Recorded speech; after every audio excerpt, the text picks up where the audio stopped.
Okay, guys, welcome to Coach's Corner. Today we're going to be talking a little bit about conscious cueing. Okay, I was prompted to do this by a talk that I heard from Nick Winkleman. It was at the NSCA conference. It was actually from a presentation called "What We Say Matters," which is uncovering the truth about cueing. So what I'm going to try to do is in the next 15 minutes, try to summarize what Nick does a very, very good job of presenting in 45 minutes. So there's going to be some things that are probably left out. I strongly suggest that you guys all go to YouTube and go to the NSCA account and find this talk by Nick Winkleman. It's a great one for coaches. It's worth listening to more than once. So what it was is based on 5 years of his own personal research, but it has been something that's been researched for years. It was meant to discuss further the art of coaching, right? I think we kind of understand that coaching is an art form. There's some science behind it, but there's definitely a way that coaches kind of present themselves that is an art. But there is actually some science in the art. The three key points that Nick brings up is superior coaching, optimizing learning, and maximizing results. And those are the three things that we all want to do, and that's his hope that we get from this presentation. All right, so the first thing you do, he kind of starts talking about attention, right? And attention is one of the big things here because coaches are educators, right? We think about like in a classroom setting, we're educators. So we get our athletes in, and what we're doing is teaching them how to squat, how to deadlift. We're teaching them strength and conditioning, right? So coaches are educating athletes and others about fitness and movement, right? So in order to get athletes to do what we want, we need to kind of teach them first, right? And so that's again where we become teachers. But attention is the key, right? No matter how good a cue we give them, if we don't have their attention first, it won't matter, right? And so I put a definition here for attention. It's the mechanism by which our brain registers information. So if something grabs your attention, it's because your brain has processed it, and now it means something to you.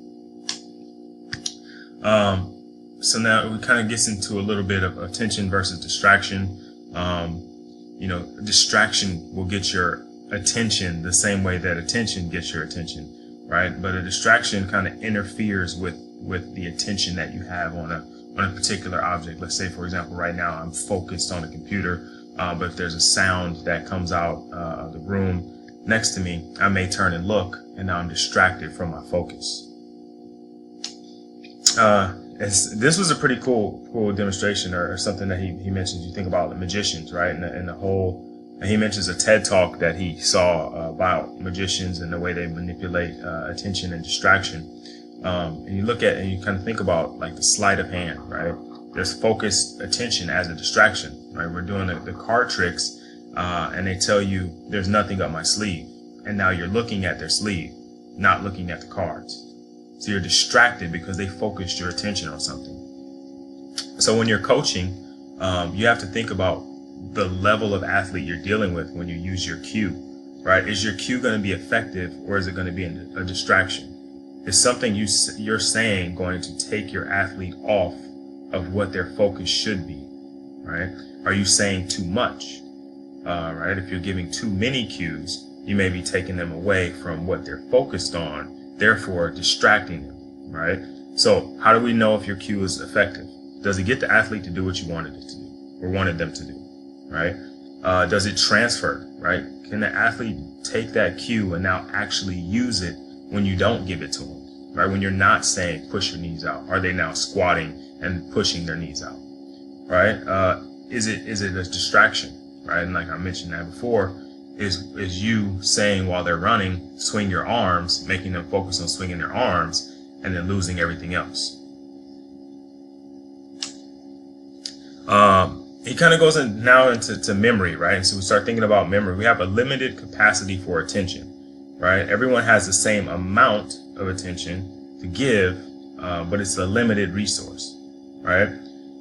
So we can only at any given time remember 7 things plus or minus 2 or 3. Like you think about your phone number, it's 10 numbers, right? You know your area code, the first 3, the last 4. We chunk it up into 3 pieces.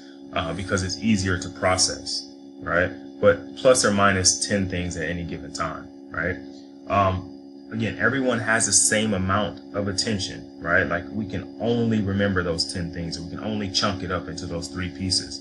So when you're dealing with a novice or a newer athlete, you can't give them too much, right? Because when they come into the building, or when they come in to train, they have already given their focus to that because they're new at it, right? And then you give them a task, and so now that's the second thing.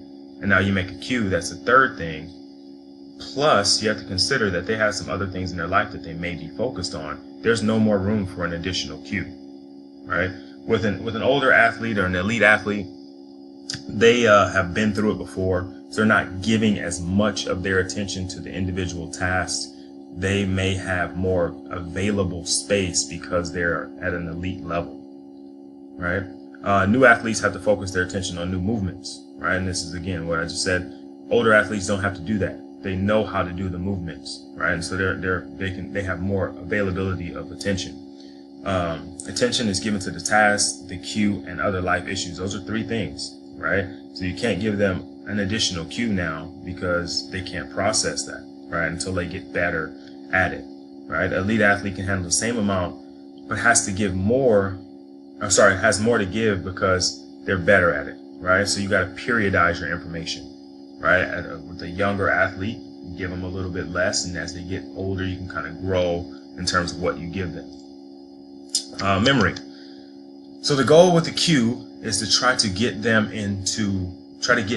thing that you're cueing into their memory, right? So memory is broken up into 2 separate pieces, right? So there's short-term memory and long-term memory. Short-term memory focus on smaller pieces. They focus on smaller pieces. And so when you're in a group setting, you don't really have the ability to reach out to each individual. And so what Nick talks about here is he talks about having a group of athletes and going up to them prior to the workout. Well, maybe they're getting some additional stretching or doing some prehab work or foam rolling or something, and kind of giving them things that are personal to them. Like, hey, today I really want you to focus on your knee drop. That's going to be big for you. Or, you really let your arms fly open here. Let's try to work on tucking them in. So that way, when we get to the group setting, when he says, focus on your knee drop, boom, it clicks right away. And now that person has locked it in because you made it personal and you gave them intent and you let them know that it was going to be good for them, right? And so you take the global cue of get your knees up and you make it local because you made it specific to that particular athlete. The transition from short term to long term is really dependent on importance, right? It's actually more dependent on the importance than it is repetition, right? Because you can do something over and over again. And yeah, you kind of get the idea of how to do it, but it happens faster if it's more important to you. If it's something you're doing that's more important, it moves from short-term to long-term memory a lot faster, right? You can do a certain task 1,000 times, and we talk about like Malcolm Gladwell in 1,000 hours. But there are things that happen one time that are immediately locked into your long-term memory, like your first kiss, the first time you maxed out, the first time you got tackled, the first time you have a kid. There's all these first time memories that only happen one time, but they miraculously end up in your long-term memory. And so what he's talking about when he says make it personal is make it something that makes that particular cue make sense to them, so that when they hear it, boom, they right away have that 1,000 hours kind of all slammed into one, right? Long-term memory, again, 10,000 hours. Can you reach it faster? Can you teach it faster? Right? And that's absolutely right. Like if it makes more sense to them, if it's more important to them, then yes, right? And he kind of brings up a quote. He talks about some research, and that's really one of the reasons why you need to actually see his talk, because there's tons of research that he goes through and breaks things down that really makes this all make sense. But again, because I'm summarizing, just trying to go through it quickly, it may be less about how long things remain in your short-term memory, and it may be more about how significant it is, right? Like something like childbirth, like I meant. Long-term memory is limitless. There's no limit to that, or there hasn't been any limits found yet. So how do we get something from short-term to long-term memory? One, you got to be a minimalist, right? You can't give them too much. It's got to be like 1 or 2 things, maybe 3, and very important, right? Less is more, right? Motor learning doesn't happen through teaching. Like a child doesn't learn to crawl or to walk because you coach them, right? They learn to walk or to crawl through trial and error. And they learn to walk or to crawl because it's important to them, right? They learn to kneel, how to climb without the instruction, right? Number 2, create context. 1,000 hours of listening to a foreign language will not teach you how to speak it, right? But you start to see things in that foreign language like computer or shirt or face, right? Now you can make those 2 things make sense. So you hear that foreign word in relation to computer. Now it starts to make sense because there's context, right? Things resonate when they're linked together, right? Number 3, you want to create mental monsters, and this is one of his big things, right? You want to make the accomplishments of that athlete, when they do get it, you want to make them important to you because it locks them in, and it becomes more important to them, and they never forget that cue because it's of extreme importance. Now, so going back to attention, right? We want to talk a little bit more about focused attention, right? And there's 3 types of attention. There's internal, external, and neutral, right? So when we're giving cues, we want to try to get an athlete to focus their attention on something, right? And so here he's talking a little bit about, internal focus versus external focus versus neutral focus, which is what we eventually want to get to. So internal focus is, we use language about the body, like flex, extend, squeeze. We use words that we learned in textbooks, right? That we learned from physical therapists. It's language that describes parts of the body, like squeeze your glutes, right?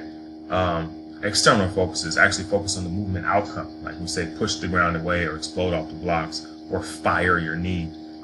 They focus on what happens when you do a thing, right? Neutral focus is where we want to eventually get to. This is where it takes no thought at all. And we're actually in our flow state as athletes. They're just kind of doing without being told, right? Because they know how to do it because it's been programmed into their long-term memory, right? This is our ultimate goal. So what's best? And here's where he goes through tons of research. There's 16 years of research. There's more than 150 published articles that say that when the goal is a multi-joint complex motor skill, you should probably focus on the external cues, right? Internal cues focus on the individual muscle contractions and relaxations, right? And so if we're focused on the individual muscle, it kind of locks up everything else, and it's something that's complex, like a coordinated system, right? Internal cues constrain that system, right? When the cue is to jump high, the body synchronizes everything in order to be able to do that, right? With internal cues like extend the hip, you block off the other parts of the system, like the arm swing or the negative movement of the hips before the jump. And so they call that micro choking, right? When you give someone an internal cue, you actually facilitate choking. It's very similar to like baseball slumps or yips in golf players, right?